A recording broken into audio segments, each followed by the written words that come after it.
been trading stocks and stock options and making a killing off the insider trading information they have, you know, that's basically what's going on, right? They make a killing off the insider trading information as Nancy Pelosi makes the policies that affect companies. You know, like the vaccine that Biden tried to shove into everyone's body and that the vaccine manufacturers were paid by the government to produce. Simple things like the infrastructure, whether the infrastructure will be passed. So the Pelosi's can invest in infrastructure stocks that will benefit from the bills and the laws passed. You know, insider trading. Well, it appears that some legislators are finally starting to take notice. Either that or they may be becoming jealous. I don't know, one or the other. So here's a proposal by some Democrats. The House of Representatives is proposing a ban for lawmakers, their spouses, and senior staff from trading stocks. Not a bad idea. This is a report from a small newsletter and hasn't gone mainstream yet. My guess is it's just a rumor and the Pelosi-led Democrats will never give up the gravy train, even if it's just for a month. Several months ago, I reported on the whole insider trading scam, and if you never heard the rules of the government employees holding stocks, listen up.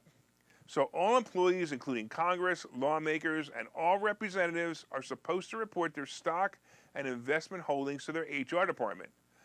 I believe this reporting is annual, but it may be quarterly. So let's say once a year or even once a quarter, they have to report what stocks they have.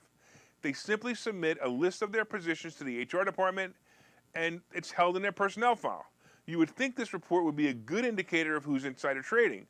However, there are two problems with this reporting. One is that no one really looks at it anyway, and the other one, well, check this part out.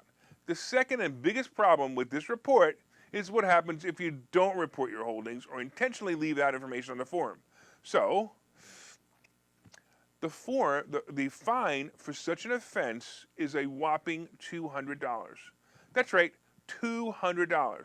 So if you're the Pelosi's and you're afraid that this report may get you accused of insider trading, you might forget to put, I don't know, maybe Moderna on your form. And if you're caught, you might have to take your change jar filled with $100 bills and cough up two of them.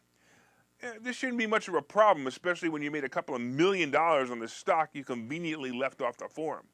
You know, I often say sometimes the fine is cheaper than following the law. Clearly, the employees of the government who makes the laws and creates the fines have figured this out.